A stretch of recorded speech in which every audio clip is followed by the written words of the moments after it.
اور انہیں ایسے پاک رکھا ہوا جیسے پاک رکھنے کا حق ہے۔ اب اگر وہی بی بی جس کے بارے میں خدا قرآن میں گواہی دے چکا ہے طہارت کی، وہ بی بی اگر کسی سوال کرتی ہیں، اگر کسی جگیر کا مطالبہ کرتی ہیں اور معاذ اللہ ثم معاذ اللہ وہ جگیر ان کی نہیں تھی اور ان کا مطالبہ حقیقت میں مبنی نہیں تھا، تو صاحبان یہ بات صرف اور صرف ایک جھگڑے کی طرف نہیں جائے گی۔ اب میں بتاتا ہوں کہ کتنا بڑا خطرہ اسلام کو لاحق ہو سکتا ہے۔ اگر آپ کہیں گے کہ جناب سیدہ نے جو مطالبہ کیا وہ جگیر ان کی نہیں تھی، تو اس کا مطلب ہے کہ اگر جناب سیدہ کا مطالبہ معاذ اللہ غلط تھا تو پھر اس کا مطلب ہے کہ قرآن کی آیت تطہیر کا اعلان معاذ اللہ غلط تھا۔ اگر آیت تطہیر کا اعلان غلط تھا تو قرآن میں اگر ایک آیت معاذ اللہ غلط سمجھیں گے تو قرآن کی صداقت میں مسئلہ آ جائے گا۔ اگر قرآن کی صداقت میں مسئلہ آیا تو اسلام کی طہارت میں مسئلہ آ جائے گا۔ تو یہ مسئلہ اصل میں بی بی کی صداقت کا مسئلہ نہیں تھا، یہ مسئلہ اسلام کی صداقت کا مسئلہ۔ دشمنان زہرا پر لعنت بے شمار۔ اگر آپ اس ایک اینٹ کو نیچے سے کھینچ لیں گے تو پوری کی پوری مذہب کی دیوار گر جائے گی۔ بے شک۔ لہذا اس مسئلے کو اس سے روگردانی نہیں ہو سکتی، اس سے چشم پوشی نہیں ہو سکتی، اسے جھٹلایا نہیں جا سکتا، اس سے آنکھیں نہیں پھیری جا سکتی۔ ہمیں اس حقیقت کا باہر صورت سامنا کرنا ہے۔ تو مذہب اسلام کے جتنے بھی فرقے ہیں اور خصوصاً اس وقت اس مسئلے کو جان بوجھ کے اس لیے متنازع بنانے کی کوشش کی جا رہی ہے کہ اس پہ بحث کا دروازہ بند ہو جائے، اس میں ریسرچ کا دروازہ بند ہو جائے۔ لیکن ہم جب تک زندگی ہے، جب تک سانسیں باقی ہیں، جناب سیدہ کے مقدمے کو خاموش نہیں ہونے دیں گے، جی اللہ جی۔ اسے تاریخ کے اندھے کنویں میں نہیں گرنے دیں گے۔ آوازیں بلند ہوتی رہیں گی، لوگوں کی توجہات مبذول ہوتی رہیں گی۔ آئیے ہم جناب سیدہ کی، شہزادی کونین کی تائید و نصرت کے ساتھ ہم اپنے موضوع کا آغاز کرتے ہیں۔ اور آج سب سے پہلے ہم اس بات پہ گفتگو کریں گے کہ آخر یہ جاگیر جو تھی یہ تھی کیا۔ میں کوشش کروں گا دوران گفتگو تمام تر کی ہوئی گفتگو کو مکمل حوالہ جات کے ساتھ آپ کے سامنے رکھا جا سکے، تاکہ اگر بعد میں بھی اس مجلس کو، آج کی اس گفتگو کو، ہمارے اس لائیو سیشن کو جب تک دیکھا جائے، ہم زندہ رہیں نہ رہیں، جب تک دیکھا جائے تو حقیقت کے متلاشی جو ہیں وہ انہیں صرف گفتگو سمجھ کے نہ سنیں، مکمل حوالہ جات کے ساتھ اسے ایک تاریخی دستاویز سمجھ کے اور اس سے ایک ہسٹوریکل ڈاکومنٹ سمجھ کے ہم اسے ریکارڈ کا حصہ بنا دیں۔ سب سے پہلے ہمیں یہ دیکھنا ہے کہ آخر یہ فدق جو تھا یہ کیا تھا۔ فدق ایک علاقہ تھا جناب نوح کے پڑپوتے، جناب نوح کی نسل سے ایک شخصیت جو جناب حام کی اولاد میں ان کا تعلق تھا، ان کا نام فدق تھا۔ انہوں نے اس جگہ کو آ کے آباد کیا اور اس جگہ کو رہنے کے قابل بنایا، اور انہی کے نام کی وجہ سے اس جگہ کا نام فدق پڑ گیا، کیونکہ ان کا اپنا نام فدق تھا، انہوں نے اس جاگیر کو آباد کیا تھا، تو ان کی نام کی وجہ سے اس کی نسبت فدق ہو گئی۔ اب میں حوالہ جات دے رہا ہوں اہل سنت کی معتبر ترین کتاب معجم البلدان، اس کی جلد نمبر 14 ہے، صفحہ نمبر اس کا 238 یعنی کہ 238۔ اہل سنت کی دوسری معتبر کتاب تاریخ الخمیس، صفحہ نمبر 88 اور اہل سنت کی معتبر کتاب وفاء الوفا۔ ان تینوں کتابوں میں لکھا ہے کہ میں نے حوالہ جات اور اس کے پیج کے ساتھ آپ کے سامنے یہ حوالہ پڑھا۔ فدق ایک شہر کا نام تھا جو مدینہ سے، میں بالکل وہ عبارت پڑھ رہا ہوں جو کتب میں لکھی ہوئی، 2 یا 3 دن کی مسافت پر واقع تھا۔ اس میں چشمے اور بہت سے کھجوروں کے باغ تھے۔ یہ قابل سماعت ہے اور یہ قابل غور بات ہے کہ اس فدق کے ساتھ ایک لفظ عام استعمال کر دیا جاتا ہے، باغ فدق۔ باغ عربی زبان کا لفظ نہیں ہے، باغ فارسی زبان کا لفظ ہے۔ یہ فارسی ترکیب تو ہو سکتی ہے کہ اس کے ساتھ لفظ باغ استعمال کیا جائے، یہ عربی ترکیب نہیں ہو سکتی۔ لہٰذا اس کا حدود اربا چھوٹا کرنے کے لیے جب اس کے لیے لفظ باغ استعمال کر دیا جاتا ہے تو اکثر احباب کو یہ غلط فہمی ہو جاتی ہے کہ شاید یہ ایک چھوٹا سا کوئی کھجوروں کا باغ تھا، جبکہ میں نے 3 حوالے دیے، تینوں اہل سنت کتابوں کے، اور تینوں حوالوں میں لکھا ہے کہ فدق ایک باغ نہیں، ایک شہر کا نام تھا۔ جو مدینہ سے 2 یا 3 دن کی مسافت پر واقع تھے. اور اگلی لائن سنیے گا، اس میں چشمے اور بہت سے کھجوروں کے باغ تھے. یعنی یہ خود باغ نہیں تھا، اس کے اندر بہت سے باغات تھے. اور پھر اسی کتاب میں لکھا ہے کہ یہ وہی فدق ہے جس کے متعلق جناب سیدہ نے ابو بکر سے فرمایا تھا، یہ فدق رسول اللہ نے میرے باپ نے مجھے عطا فرمایا تھا.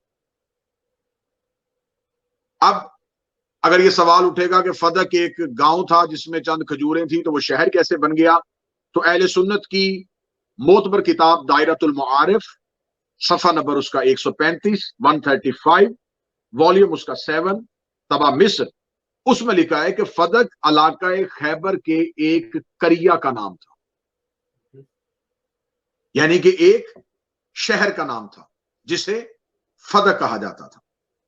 اب فدق کی وجہ تسمیہ جو میں نے اس سے پہلے بیان کی، کیونکہ ہم نے وعدہ کیا ہے کہ ہم ان تمام مجالس میں اور ان تمام سیشنز میں ہونے والی گفتگو کو ہم حوالہ جات کے ساتھ آپ کے سامنے نقل کریں گے.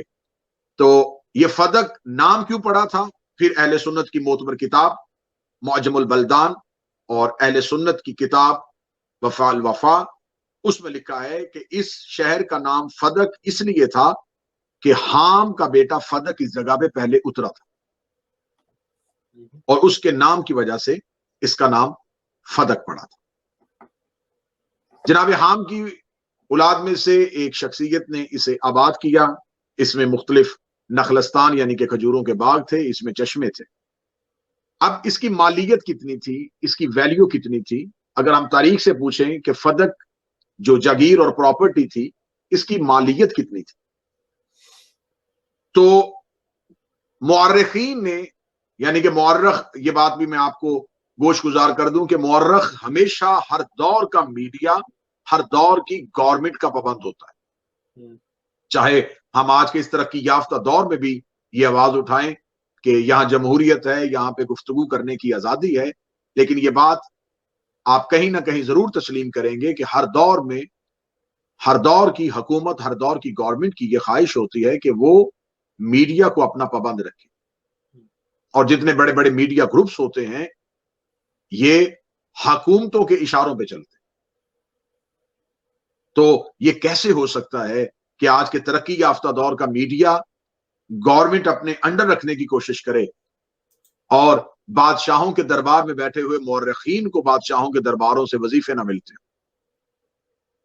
مورخین کو درباروں سے وظائف ملتے تھے، مورخین کو بادشاہ نوازتے تھے، ان کو جاگیریں دی جاتی تھیں، ان کو درہم و دینار دیے جاتے تھے، اور بادشاہ اپنی مرضی کی تاریخ مرتب کرواتے تھے. جب بادشاہ اپنی مرضی کی تاریخ مرتب کرواتے تھے تو اب ہمارا سوال یہ ہے کہ آپ ہمیں بتائیں کہ اہل بیت علیہ السلام کو حکومت ملی کب تھی؟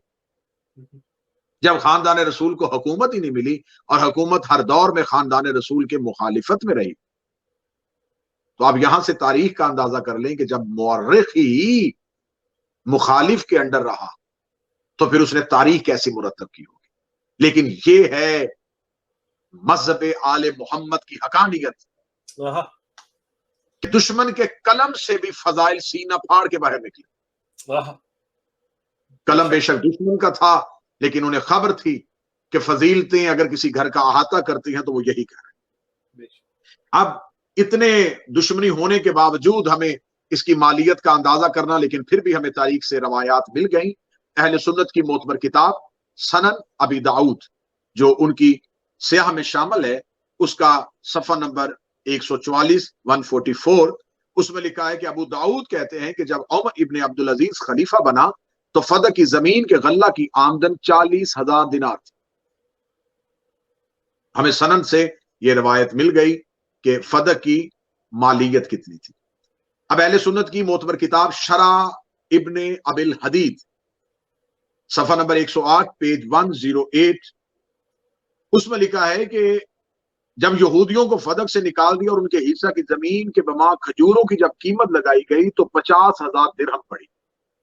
جس وقت یہودیوں کو نکالا تھا اس وقت شرح ابن ابی الحدید نے لکھا ہے کہ ان کی جو مالیت کھجوروں کی، صرف جو کھجوروں کی مالیت تھی وہ 50,000 درہم پڑی. پھر اہل سنت کی اسی کتاب شرح ابن ابی الحدید کے صفحہ نمبر 108 میں ہی اس کو آگے بڑھایا گیا کہ فدق میں 11 درخت خرما کے یعنی کہ کھجوروں کے ایسے تھے جنہیں رسول اللہ نے اپنے ہاتھوں سے بویا تھا۔ اب میں نے شرح ابن ابی الحدید سے یہ روایت پڑھی۔ شرح ابن ابی الحدید کہہ رہی ہے کہ رسالت مآب نے اس میں 11 درخت اپنے ہاتھوں سے بوئے تھے۔ اگر یہ جاگیر رسول کی تھی تو رسول نے بوئے تھے، یعنی کہ یہ جاگیر رسول کے تصرف میں تھی، رسالت مآب اس میں اپنا تصرف رکھتے تھے، تو رسالت مآب اس میں 11 درخت ایسے بوئے جو اپنے ہاتھوں سے بوئے، اور ان کے پھلوں کو اولاد فاطمہ حاجیوں کے لیے تحفتاً پیش کرتی تھی۔ یعنی کہ رسالت مآب کے وہ ہاتھ کے لگائے ہوئے درخت، ان کی جو کھجوریں تھیں وہ مارکیٹ میں سیل ہونے کے لیے نہیں جاتی تھی، بلکہ ان کی کھجوروں کو سنبھال لیا جاتا تھا۔ جب حجاج کرام آتے تھے تو اولاد فاطمہ ان حجاج کرام کو تحفتاً پیش کرتی تھی۔ کیوں پیش کرتی تھی؟ اس لیے پیش کرتی تھی کہ یہ رسول نے اپنے ہاتھوں سے بوئے، اور اگر یہ مارکیٹ میں سیل ہوں گی تو پھر کوئی بھی نجس ہاتھ اس کھجور کو نہ چھو لے جس کو رسالت مآب نے بویا ہو۔ کیا کہنے پروردگار تیرے انتظام کے کہ جس کھجور کے درخت کو رسول بو دے اس کو نجس ہاتھ اللہ برداشت نہیں کرتا، تو اس رسول کی اہل بیت میں کسی ایسے کو کیسے آنے دے سکتا ہے؟ سبحان۔ یعنی کہ رسول پاک کے ہاتھ کی لگی ہوئی کھجوروں کو مس کرنے کے لیے بھی حاجی ہونا ضروری ہوتا۔ میں اور جملہ اچھا کہہ دیتا ہوں کہ جو ہاتھ حجر اسود کو چھوتے تھے وہی ہاتھ رسول کے ہاتھ کی لگی ہوئی کھجوروں کو چھوتے۔ سبحان اللہ۔ نعرہ حیدری یا علی علی علی۔ اب یہ میں نے فدق کا رقبہ پڑھا، اس کی مالیت پڑھی۔ اب اس سے آگے چلتے ہیں کہ یہ فدق جو تھا یہ کب اور کہاں اور کیسے رسول کو ملا۔ ہمارے ہاں کیونکہ ہم نے وعدہ کیا ہے کہ ہم ان تمام حقائق کو برادران اہل سنت کی کتابوں سے پیش کریں گے، اور کوشش کریں گے کہ جتنا کم ہو سکے اتنا ہم مکتب تشیع کی کسی کتاب کا حوالہ دیں، تاکہ ہمارا یہ دعویٰ، اور یہ ہمیشہ طریقہ کار ہوتا ہے کہ جب بھی آپ اپنا موقف پیش کرتے ہیں تو اپنے موقف کو آپ اپنے مخالف کی کتاب سے ثابت کریں۔ یہ علم مناظرہ کے اصولوں میں سے ایک اصول ہے، تو ہم اپنے موقف کو اپنے برادران کی کتابوں سے ثابت کر رہے ہیں۔ اب یہ اہل سنت کے ہاں لکھا ہے کہ یہ رسول کے پاس کیسے آیا تھا۔ اہل سنت کی معتبر کتاب فتح البلدان، اس کا پیج نمبر ہے 42 طبع مصر۔ ابی الحسن بلازری کی اہل سنت کی معتبر کتاب معجم البلدان، اس کا صفحہ نمبر 139 139 والیوم نمبر 14 طبع بیروت۔ یاقوت حموی بغدادی کی کتاب اہل سنت کی معتبر کتاب تاریخ تبری، صفحہ نمبر اس کا 1583 والیوم اس کا 3 ذکر غزوہ خیبر مؤلف ابی جعفر تبری۔ اہل سنت کی معتبر کتاب تاریخ کامل، صفحہ نمبر 108 مؤلف ابن عسیر۔ اہل سنت کی معتبر کتاب شرح ابن ابی الحدید، صفحہ نمبر 108۔ اہل سنت کی معتبر کتاب تاریخ الخمیس، صفحہ نمبر 58 ذکر فدق شیخ حسین دیار بکری۔ میں ان کی تفصیلات میں نہیں جا رہا، ان کا متوفہ ہونا نہیں پڑ رہا، تاکہ گفتگو ہم کم وقت میں زیادہ کر سکیں۔ تو میں نے آپ کے سامنے یہ 6 حوالہ جات دیے، 6 حوالے مستند ترین اہل سنت کتابوں کے ہیں۔ ان کے ہاں جو روایت پائی جاتی ہے وہ یہ روایت ہے جو ان ساری کتابوں میں ایک ہی عنوان کے ساتھ اور ایک ہی متن کے ساتھ نقل ہے۔ اسے میں دہرا دیتا ہوں کہ نبی کریم صلی اللہ علیہ وآلہ وسلم جب خیبر سے واپس آئے تو محیصہ ابن مسعود انصاری کو دعوت اسلام کی خاطر اہل فدق کے پاس بھیجا۔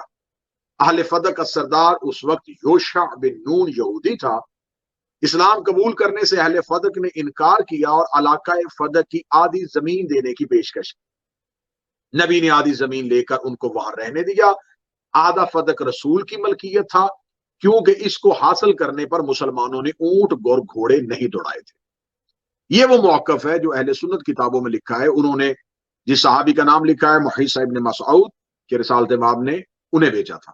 لیکن مکتب جعفریہ میں ہے کہ رسالت مآب صلی اللہ علیہ وآلہ وسلم نے جب خیبر فتح ہو چکا تھا تو خیبر فتح ہونے کے بعد جو فدق کے یہودی تھے جو خیبر سے نکلے تھے یہ فدق کے اطراف میں جا کے آباد ہو گئے تھے اور وہاں پہ انہوں نے اسلام کے خلاف مختلف سازشیں کرنی شروع کر دی. اسلام کے خلاف لوگوں کے لیے مختلف طریقے سے بھڑکانا شروع کر دیا. رسالت مآب کو خبر ملی تو رسالت مآب نے مولا حضرت امیر المومنین علی ابن ابی طالب فاتح مرد میدان جو ہر میدان میں جاتے تھے، جو بدر اور احد کے فاتح تھے، جو خیبر اور خندق کے فاتح تھے، اس کل ایمان کو رسالت مآب نے اپنے اور اللہ کی جانب سے صاحب اختیار مقرر کر کے اہلیان فدق یہودیوں کی جانب بھیجا.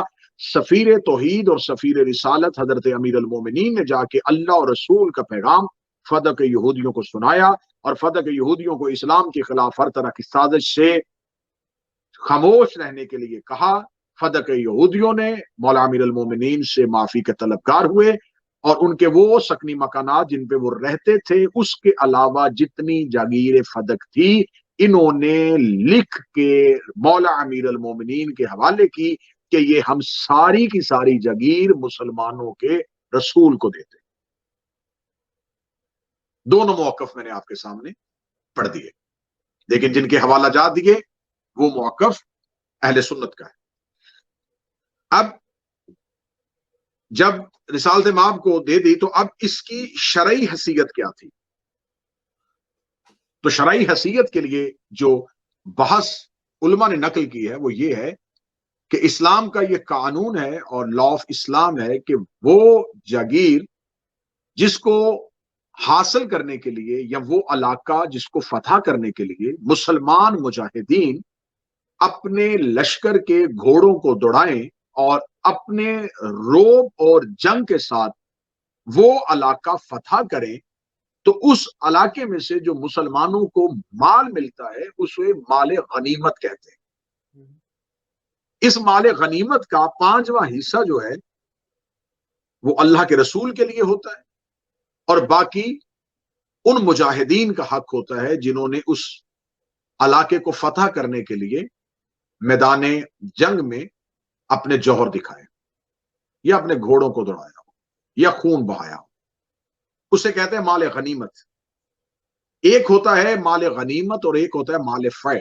مال فے کسے کہتے ہیں؟ مال فے اس مال کو کہتے ہیں کہ جس علاقے کو فتح کرنے کے لیے مسلمانوں نے نہ گھوڑے دوڑائے ہوں، نہ لشکر لے کے گئے ہوں، نہ پسینہ اور خون بہایا ہو.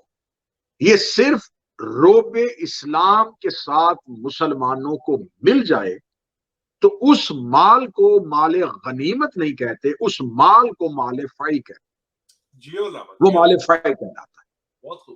پھر سمجھیے گا، مال غنیمت وہ مال جس کے لیے میدان جنگ میں گھوڑے دوڑائے ہوں، لشکر لے کے گئے ہوں، اور وہ مال جو صرف روب اسلام کی وجہ سے اسلام کے حصے میں آ جائے، جس کے لیے کوئی جنگ نہ ہوئی ہو، کوئی زخمی نہ ہوا ہو، کوئی خون پسینہ نہ بہا ہو، اسے مال فے کہتے. اب یہ جو فدق جاگیر ہے اس کے لیے مجھے اہل سنت کی کتابوں میں نہیں ملا کہ رسالت مآب نے کوئی لشکر بھیجا ہو، یہاں کوئی جنگ ہوئی ہو، یہودیوں کے ساتھ کسی طاقت کا مظاہرہ کیا گیا. لیکن یہاں پر اگر ہم یہ سمجھیں کہ ایک صحابی ابن مسعود گیا تھا اور ہماری مکتب کی ترجمانی کرتے ہوئے مولا امیر المومنین گئے تھے تو یہ جو جاگیر ملی تھی یہ بغیر لڑائی کے، بغیر جنگ کے ملی تھی. تو اب اس میں مال غنیمت کا اطلاق نہیں ہو سکتا، ہم اسے مال فے کہیں کیونکہ یہ روب اسلام کی وجہ سے حاصل ہوا. اب اگر یہ مال فے تھا تو مال فے کے لیے حکم قرآن کیا ہے؟ تو سورہ مبارکہ حشر کی آیت ہے، بسم اللہ الرحمن الرحیم، ما افاء اللہ علی رسولہ من اہل القرآن فللہ ولرسولہ ولذی القربى والیتامى والمساکین وابن السبیل، کہ وہ مال جو اللہ جو مال فی ہوتا ہے جب وہ دلواتا ہے تو وہ رسول کے لیے ہوتا ہے، فللہ ولرسول، وہ صرف اللہ کے لیے اور اس کے رسول کے لیے، ذوی القربا کے لیے، اور ان کے یتیموں اور ان کے مساکین اور ان کے مسافروں کے لیے۔ اب اہل سنت کی معتبر کتاب کا حوالہ تفسیر کبیر، تفسیر مظہری، فتوحات الہی، تفسیر روح المعانی، تفسیر در منصور، ان تمام تفاسیر میں نقل کیا ہے کہ سورہ مبارکہ حشر کی اس آیت کے بارے میں کہ یہ آیت فدق کے بارے میں نازل ہوئی، کیونکہ یہ علاقہ بغیر جنگ کے حضور کے ہاتھ آیا۔ امام فخر الدین رازی اہل سنت کے تفسیر کے امام جو ہیں وہ بھی لکھ رہے ہیں کہ اس آیت کا نزول جگیر فدق کے لیے تھا۔ اب یہ بھی طے ہو گیا کہ قرآن کی آیت جو ہے اس نے بھی مال فی کو بتا دیا کہ یہ مال فی جو تھا یہ فدق کی جگیر کے لیے باقاعدہ سورہ مبارکہ حشر کی آیت آئی کہ یہ اللہ کا، اس کے رسول کا، ذوی القربا کا اور ان کے یتیموں اور ان کے مساکین اور ان کے مسافروں کے لیے۔ اب اگلا سوال یہ ہے کہ اگر یہ فدق جو تھا یہ یہودیوں کی ملکیت تھا، انہوں نے روب اسلام کی وجہ سے رسول کو دے دیا اور یہ مال فی کہلوایا، اگر یہ مال فی رسول کے پاس آ گیا تھا تو اس کا مطالبہ جناب سیدہ نے کیوں کیا؟ یہ بی بی کی ملکیت کیسے بنا؟ اب اگر اس جگیر کے تنہا رسول مالک تھے تو رسالت مآب صلی اللہ علیہ وآلہ وسلم نے اس مال کو جناب سیدہ کے حوالے کیسے کر دیا؟ اب اس کے لیے سب سے پہلے ہمیں قرآن مجید کی طرف جانا پڑے گا کہ خدا نے قرآن میں ایک آیت نازل فرمائی، بسم اللہ الرحمن الرحیم، یہ سورہ بنی اسرائیل کی آیت ہے، وَآتِ ذَا الْقُرْبَى حَقَّهُ، اے میرا حبیب اپنے قربا کو یا اپنے قریبی کو اس کا حق دے۔ جو ہی یہ آیت آئی تو اس آیت کے آتے ہی رسالت مآب صلی اللہ علیہ وآلہ وسلم نے امین وحی حضرت جبریل سے دریافت کیا کہ خدا سے پوچھ کس کو حق دوں؟ تو جناب جبریل امین نے کہا کہ خدا کہہ رہا ہے کہ اپنی بیٹی فاطمہ کو اس کا حق دوں۔ اب آپ یہ کہیں گے کہ یہ موقف آپ نے کہاں سے لیا؟ اب پھر حوالہ جات کو نوٹ فرمائیے گا، اہل سنت کی معتبر کتاب تفسیر در منصور، اس کا پیج 177 صفحہ نمبر 177، اہل سنت کی معتبر کتاب کنز الاعمال، اس کا پیج نمبر 158، جلد نمبر اس کی 2 ہے، مطبع حیدرآباد دکن، اہل سنت کی معتبر کتاب لباب النقول، اہل سنت کی معتبر کتاب تفسیر مظہری اور اہل سنت کی معتبر کتاب تفسیر روح المعانی، اور اہل سنت کی آخری کتاب ینابی المودت شیخ سلیمان قندوزی، صفحہ نمبر اس کا 119۔ ابھی سعید خدری اور عبداللہ ابن عباس روایت کرتے ہیں کہ جب یہ آیت ذوی القربہ اتری تو نبی نے جناب فاطمہ کو بلایا اور فدق کی زمین ان کو لکھ کر دے دی۔ سبحان اللہ۔ اب ہم نے آپ کے سامنے وہ تمام تفاسیر کا تفصیل سے ذکر کیا جس میں اس آیت کے شان نزول کے بارے میں لکھا ہے کہ جو ہی یہ آیت آئی تو ذی القربہ سے مراد جناب سیدہ ٹھہری، اور رسالت مآب صلی اللہ علیہ وآلہ وسلم نے اپنی بیٹی فاطمہ کو لکھ کے دے دیا۔ یہ تو میں نے تفاسیر کے حوالے دیے تھے، اہل سنت کی معتبر کتاب میرے سامنے ہے روضۃ الصفا، اور اہل سنت کی معتبر کتاب میرے سامنے ہے معارج النبوت۔ ان دونوں کتابوں میں بھی لکھا ہے کہ جبرائیل نے رسول کی خدمت میں آ کے عرض کی کہ حکم خدا ہے کہ آپ ذوی القربہ کا حق ان کو دیں، تو جناب نے فرمایا ذوی القربہ سے مراد کون ہے اور حق سے مراد کیا ہے؟ تو جناب جبرائیل نے عرض کی ذوی القربہ سے مراد فاطمہ الزہرا ہیں اور حق سے مراد جگیر فدق ہے۔ نبی نے فاطمہ زہرا کو بلایا اور فدق دے کر ایک تحریر لکھ دی. یہ وہی تحریر تھی جو نبی کی وفات کے بعد جناب سیدہ نے دربار میں پیش کی تھی. اب بات کو ہم کوشش کر رہے ہیں کہ آسان انداز سے اہل سنت بھائیوں کی کتابوں کے حوالہ جات کے ساتھ ہم حقیقت کے اس جنگل میں ان تلخ اور خاردار رستوں سے ہوتے ہوئے ہم ارباب عقل و دانش کو ان حقائق تک لے جائیں جہاں تک مورخ ان کا سفر کروانا نہیں چاہتا، کیونکہ یہ وہ کتابیں ہیں جو عوام سے دور ہے، جو خواص تک محدود ہے. اس لیے تو کسی کو بھی جب آپ متوجہ کرتے ہیں اس موضوع کی جانب تو وہ فوراً کہتا ہے ایسا کیسے ہو سکتا ہے، اگر یہ ہماری کتابوں میں لکھا ہوتا تو ہمارے علماء کرام ہمیں بتاتے نا. تو صاحبان، آپ کا پہلا سوال جو تھا اس کا جواب میں دوں، یہ لکھا ہے، بتاتے نا. یہ سوال مجھ سے کرنے والا نہیں، یہ سوال آپ کا ان سے کرنے والا. ہمارا کام ہے آپ کو یہ نشاندہی کرنی کہ مال مسروقہ پڑا کہاں پہ. ہم آپ کو چوری شدہ مال تک پہنچائیں گے. کیا بات ہے جی قبلہ. یہ مال آپ کے گھر سے کس نے چرایا یہ پتہ آپ نے کرنا ہے. بہت خوب. ہمارا حق بنتا ہے کہ ہم آپ کو وہ آپ کا مال، کیونکہ مولا فرماتے ہیں کہ علم مومن کی گمشدہ میراث ہے، ہم آپ کو اس مال تک پہنچا دیں گے. یہ ہے وہ حقائق جو آپ سے چھپائے جا رہے ہیں، یہ وہ حقائق جن سے پردہ پوشی کی جا رہی ہے، یہ وہ حقائق ہیں جن کی وجہ سے آپ کو اتنے سالوں سے صرف ایک رٹ لگا کے کہ معاذ اللہ شیعہ صحابہ کی توہین کرتے ہیں، انہیں قتل کر دو، ان کے گھروں میں نہ جاؤ، ان کی مجلسوں میں نہ جاؤ، ان کے ساتھ نہ بیٹھو.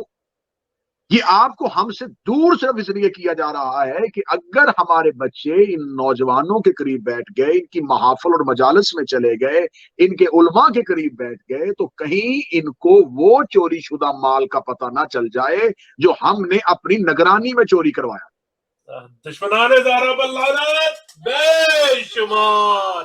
اللہ. اب آپ کو پتہ چلا کہ فدق جگیر کیا تھی، فدق کا حدود اربا کیا تھا، فدق کی مالیت کتنی تھی، فدق کہاں سے آیا تھا، رسول تک کیسے پہنچا، اور رسول نے اپنی بیٹی کو بحیثیت باپ نہیں، بحیثیت رسول دیا.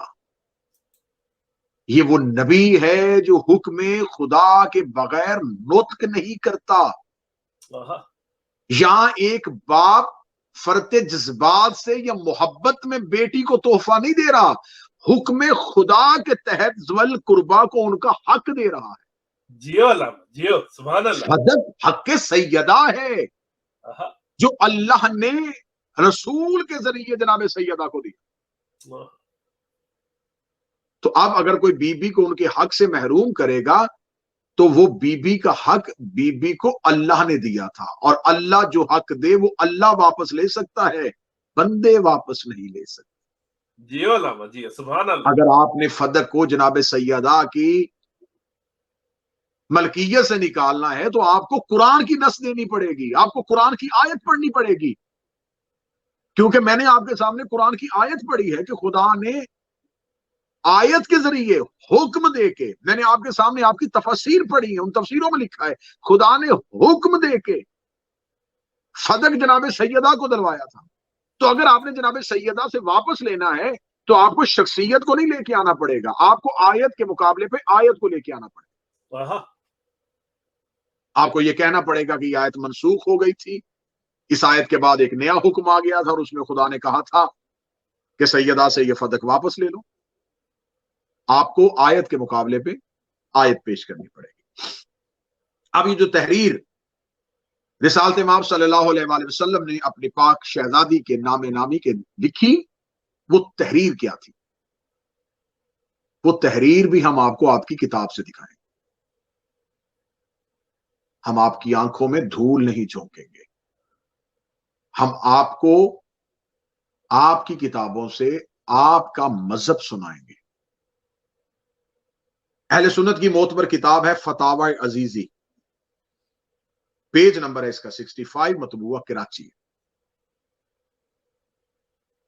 یہ جو تحریر تھی وہ تحریر کیا تھی؟ تحریر یہ تھی، اس کتاب میں لکھا فتاوی عزیزی میں، محمد ابن عبداللہ ابن عبد المطلب ابن ہاشم بن عبد مناف نے اس شہر فدق کی زمین جس کی حدود معلوم ہے اپنی بیٹی فاطمہ پر وقف کیا اور ان کے بعد ان کی اولاد پر وقف کیا، جو اس کے سننے کے بعد اس میں تبدیلی کرے گا تو اس غصب کا گناہ اسی پر ہے، اللہ سمیع بھی ہے اور علیم بھی ہے۔ دشمنان زہرا پر لعنت بے شمار، ضرب بے شمار۔ تو ارباب عقل و دانش، ہم نے اہل سنت برادران کی 10 کتابوں سے یہ ثابت کیا کہ نبی اکرم صلی اللہ علیہ وآلہ وسلم نے فدق اپنی بیٹی کو بحکم خدا عطا کیا تھا، اور بی بی کا اس فدق پہ مالکانہ حق تھا، ملکیتی حقوق تھے بی بی کے۔ بی بی کو یہ باپ کی طرف سے ملا تھا، اور بحیثیت باپ نہیں، بحیثیت رسول ملا تھا، اور رسول نے بھی ذاتی نہیں، حکم پروردگار کے تحت دیا تھا۔ اب رسالت مآب صلی اللہ علیہ وآلہ وسلم نے جو جاگیر اپنی مرضی سے اپنی زندگی میں سیدہ کو دے دی۔ اب کچھ سوالات ہیں جو میں ہلکے پھلکے انداز میں کرنا چاہوں گا۔ اگر رسالت مآب نے اپنی زندگی میں اپنی بیٹی کو، کیونکہ آپ کی کتابیں بتا رہی ہیں کہ رسالت مآب نے زندگی میں تحریر لکھ کے دی تھی، اور وہ فتاوی عزیزی میں وہ تحریر بھی موجود ہے، اگر رسول نے اپنی زندگی میں اپنی بیٹی کو تحریر لکھ کے دے دی تھی اور اس پہ امت کا حق تھا، تو کسی نے رسول کو زندگی میں یہ کیوں نہیں کہا کہ آپ نے امت کا حق بیٹی کو کیوں دیا؟ کیا بات۔ رسالت مآب کی زندگی میں کوئی سوال نہیں اٹھا۔ پھر جب جناب سیدہ سے یہ جاگیر واپس لی جاتی ہے تو ایک حدیث پیش کی جاتی ہے کہ رسالت مآب نے کہا تھا کہ ہم گروہ انبیاء نہ وارث بنتے ہیں نہ وارث بناتے۔ تو جس وقت رسول نے یہ حدیث کہی تھی اس وقت کسی نے اٹھ کے سوال کیوں نہیں کہا کہ آپ ایک طرف کہہ رہے ہیں کہ ہم وارث بناتے نہیں اور دوسری طرف اپنی بیٹی کو تحریر لکھ کے دے رہے ہیں؟ تو یہ رسالت مآب کی زندگی میں خیبر کے مال سے جب یہ بی بی کو ملا تو رسالت مآب نے اپنی زندگی میں بیٹی کو لکھ کے دے دیا۔ یہ 2 یا 2.5 سال جو ہیں وہ خیبر کے بعد رسالت مآب کی جاری حیات طیبہ ہے، تو یہ جناب سیدہ کی ملکیت رہا۔ تو اگر یہ بی بی کی ملکیت رہا تو اتنا عرصہ کسی نے اعتراض کیوں نہیں کیا؟ اگر یہ امت کا حق تھا تو معاذ اللہ نبی نے امت کا حق اتنی دیر اپنے تصرف میں کیوں رکھا؟ جبکہ یہ رسول وہ رسول ہے کہ بحرین سے مال خراج آتا ہے، رات کی تاریکی میں صحابہ کے خبر دیتے ہیں رسول کو حجرے میں کہ بحرین سے مال خراج آ گیا ہے۔ رسالت مآب کہتے ہیں کہ مسجد میں آؤ، رسالت مآب اپنے گھر کے دروازے سے مسجد میں داخل ہوتے ہیں، چراغ روشن کرتے ہیں اور صحابہ اکرام سے کہتے ہیں کہ مجھے مستحقین کی وہ فہرست مہیا کی جائے جس میں مستحقین کے نام ہیں۔ وہ جب فہرست رسول کو دی جاتی ہے تو رسالت مآب کہتے ہیں کہ یہ فلاں مال جو ہے فلاں مستحق کے گھر پہنچاؤ، یہ فلاں بیوہ کو دے کے آؤ، یہ فلاں مسکین کو دے کے آؤ، یہ فلاں یتیم کو دے کے آؤ۔ تو صحابہ اکرام آگے سے گزارش کرتے ہیں کہ یا رسول اللہ اتنی جلدی کیا ہے، ابھی ہم اس مال کو رکھیں گے اور پھر جیسے آپ حکم کر رہے ہیں ویسے تقسیم کر دیں گے، تو یہ رات کی تاریکی میں ان کے گھروں میں کیوں پہنچایا جائے؟ تو رسالت مآب نے کہا کیا تم میں سے کوئی صحابی اس بات کی ضمانت دیتا ہے کہ آج کی رات میں زندہ رہوں گا؟ کہنے لگے یا رسول اللہ یہ ضمانت تو بغیر اللہ کے کوئی نہیں دے سکتا۔ تو فرمایا جب تم میری ایک رات کی ضمانت نہیں دیتے تو میں اتنے غریبوں اور مساکین کا حق اپنی گردن میں رکھ کے کیسے سو سکتا ہوں؟ تو میرا سوال ہے کہ جو رسول امت کا حق ایک رات اپنی گردن پہ نہیں رکھتا تھا، اس نے فدق اتنا عرصہ اپنے پاس کیوں رکھا؟ سبحان اللہ، جیو قبلہ، بہت خوب۔ یہ فدق کیوں رسول کے تصرف؟ اس میں اگر امت کا حق تھا تو مجھے رسول کی زندگی میں اس کو تقسیم ہوتا ہوا دکھائیں کہ امت پہ تقسیم۔ تو صاحبان یہ شب شہادت ہے بی بی کی۔ مسلمانان عالم جہاں جہاں سنا جائے گا، جہاں جہاں سنا جا رہا ہے یا جہاں جہاں دیکھا جائے گا، چاہے وہ ناقدین ہوں، چاہے وہ معترضین ہوں، چاہے وہ کسی بھی حوالے سے اپنی دشمنی دلوں میں رکھتے ہوں یا زبان میں رکھتے ہوں لیکن حقیقت سے دور نہیں ہو سکتے. آپ رات کی تاریکی میں بستر پہ لیٹ کے سوچئے گا کہ مر جانا ہے, قبر کی 4 دیواریں ہیں, موت کے بعد دوبارہ دنیا میں آنے کا سوال پیدا نہیں ہوتا, تو آپ بتائیں کہ آپ اس چند روزہ زندگی کے لیے رسالت ماپ کی اولاد کی مخالفت کیسے لے رہے ہیں؟ آپ کیسے قیامت والے دن رسول کا سامنا کریں گے؟ آپ کیسے قیامت والے دن رسول سے شفاعت کے طلبگار بنیں کہ جب آپ نے رسول ہی کی بیٹی کے حق میں دنیا میں گواہی نہ دی؟ آپ جن شخصیات کو ماننا چاہیں, مجھے کوئی اعتراض نہیں ہے, میں کون ہوتا ہوں, یہ آزادی کے ساتھ رہنا ہر انسان کا اپنا حق ہے, نظریات مسلط نہیں کیے جا سکتے, عقائد کسی پہ تھوپے نہیں جا سکتے, مذہب کسی کا زبردستی تبدیل نہیں کروایا جا سکتا, لا اکراہ فی الدین, دین میں تو جبر ہے ہی نہیں. ہم آپ کو زور و زبردستی نہیں کہہ رہے, ہم آپ کو جبر اور طاقت کے ذریعے نہیں کہہ رہے, لیکن آج کی رات آپ کو یہ سوال اپنے ذہن سے اپنے آپ سے بطور مسلمان پوچھنا پڑے گا کہ آخر کیا مصیبت تھی, کیا مجبوری تھی جو بعد از رسول نبی کی بیٹی چند دن زندہ رہی. آپ کو بتایا جاتا ہے کہ رسول کی بیٹی کی وفات ہوئی تھی, رحلت ہوئی تھی. چلیں, آپ فوراً نظریے کو تبدیل نہ کریں, آپ رحلت سمجھ لیں, آپ وفات سمجھ لیں. لیکن آپ علماء کرام سے اتنا تو پوچھیں کہ آخر رسول کی بیٹی بابا کے بعد روتی کیوں تھی؟ آخر میری پاک شہزادی کیوں کہتی تھی کہ بابا آپ کے بعد اتنی مصیبتیں پڑی, دنوں پہ پڑتی تو کالی راتیں ہو جاتی؟ بنت رسول کہہ رہی ہے کہ مصیبت پڑی ہے اور آپ کہہ رہے ہیں کہ کچھ بھی نہیں ہوا تھا.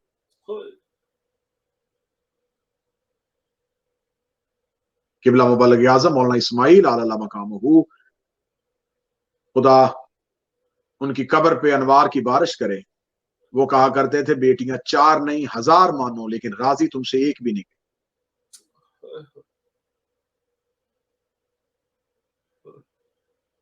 کیا مصیبت اور کیا مشکل تھی اس شہزادی کو باپ کے بعد دربار میں آنا پڑا. آپ کہتے تھے کہ معمولی سی مالیت کا باغ تھا, ایک کھجوروں کا باغ تھا. اچھا, کم مالیت کا تھا, مانگ جو رہی تھی دے دیتے. اگر معاذ اللہ غلط مطالبہ بھی کر رہی تھی تو قیامت والے دن یہ کہہ کے رسول سے شفاعت مانگ لیتے, یا رسول اللہ ہماری مجبوری تھی, ہم جانتے تھے یہ حق نہیں ہے, لیکن یا رسول اللہ آپ کو دنیا سے گئے تھوڑے دن ہوئے تھے, اور تھوڑے دنوں کے بعد یتیم بیٹی کسی سے سوال کرے تو اس کو سوال کو جھٹلایا نہیں جاتا.